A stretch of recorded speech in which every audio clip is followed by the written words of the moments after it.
So today we're going to be continuing this series of comparing characters from the Pokemon anime.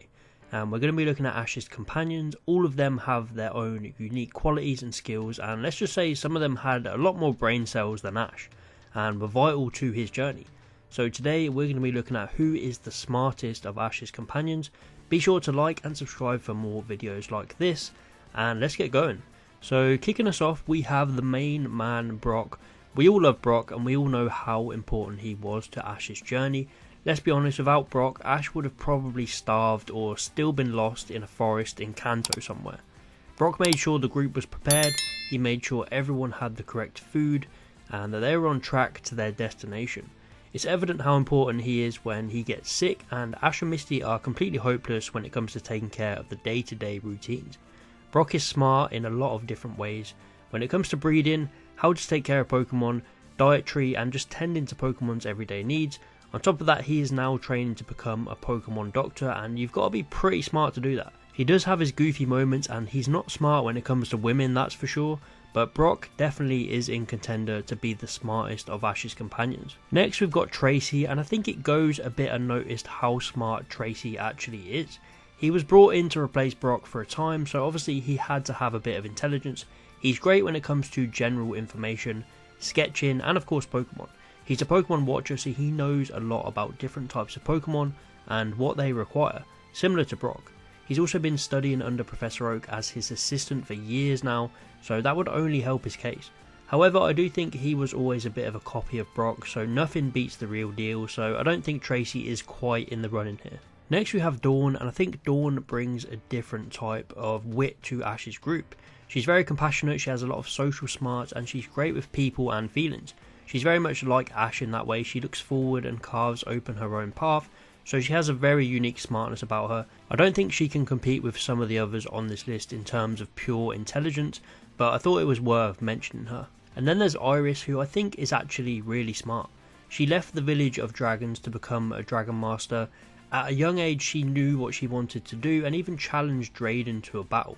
I'd say Iris has more street smarts than anything else. She knows the lay of the land, she has great eyes for spotting things in the distance, and she's just fantastic at connecting with Pokemon and understanding them. She has so many episodes dedicated to her helping a Pokemon come out of their shell, whether it's Dino, Excadrill or Dragonite. She's just a great character and I love how her wisdom felt beyond her years. Next we have Asylum, and this man is that one annoying dude at the party who just has a story for every single conversation. In all seriousness, I love Asylum. I think he's such an underrated character. His charm, his charisma and his wit. You just cannot hate this guy. I said earlier I think Tracy wasn't quite competing with Brock, and here is the second time they tried to replace Brock, and that was with Asylum. And he actually gives Brock a run for his money. Don't just take it from me. Man, you make the greatest sandwiches in the whole world, Asylum. It's hard to nail down everything that Asylum is actually good at, since every single time there's a new activity happening, he just randomly throws in that he's a connoisseur in that field. He literally knows how to do everything. Cooking, fishing, he's a detective, he can battle. There's really nothing he can't do.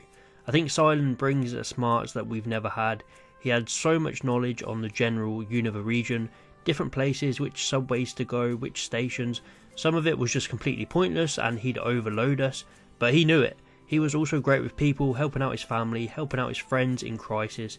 He was just overall a fantastic person, and he's definitely in the running here. On to Kalos, and we have Clemont. Just another massively smart dude. I don't think he has as much range as the likes of Brock or Asylum, but he knows technology, and that's huge in terms of intelligence. He runs his own gym, he has all this fancy tech that he uses, like the security system or the full-on damn robot who runs the gym when he's away, who sometimes gets him into a bit of trouble. Clemont is really smart, he knows how to build stuff, he's more of your traditional tech guy smart. I think he lacks in other areas, which is what might hold him back, but he's definitely in the running here. And then we have Lily, and I think she is really socially smart, she's great with her friends, she's friendly and she knows how to cheer people up if they're down. She's also part of the Aether family, so she's picked up a lot of intelligence from them, and it shows as the series goes on, as she becomes more confident and as they set out to find Lusamine. I don't think she's quite in the running compared to a few others, but I thought it would be unfair not to mention her considering what she's been through and overcome, because that takes a lot of determination and smarts.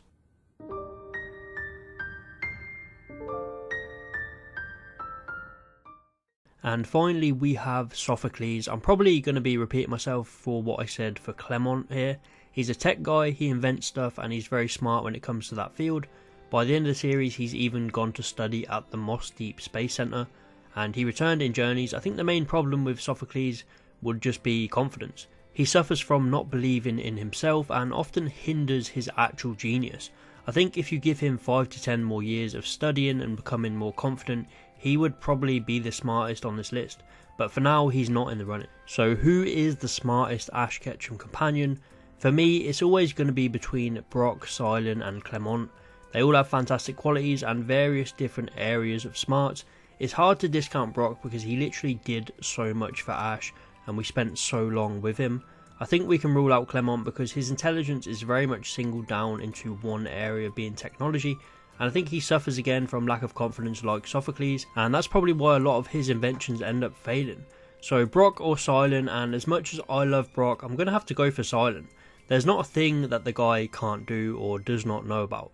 He will be able to help out in pretty much every situation. He's a great battler, he's a great friend, he does everything that Brock does and probably more. He's just a pool of knowledge and I think he is the smartest of Ash's companions. But that's it for this one. Let me know who do you think is Ash's smartest companion, and let me know any other comparison videos that you'd love to see. Thanks for watching, please like and subscribe if you enjoyed, and I'll see you next time.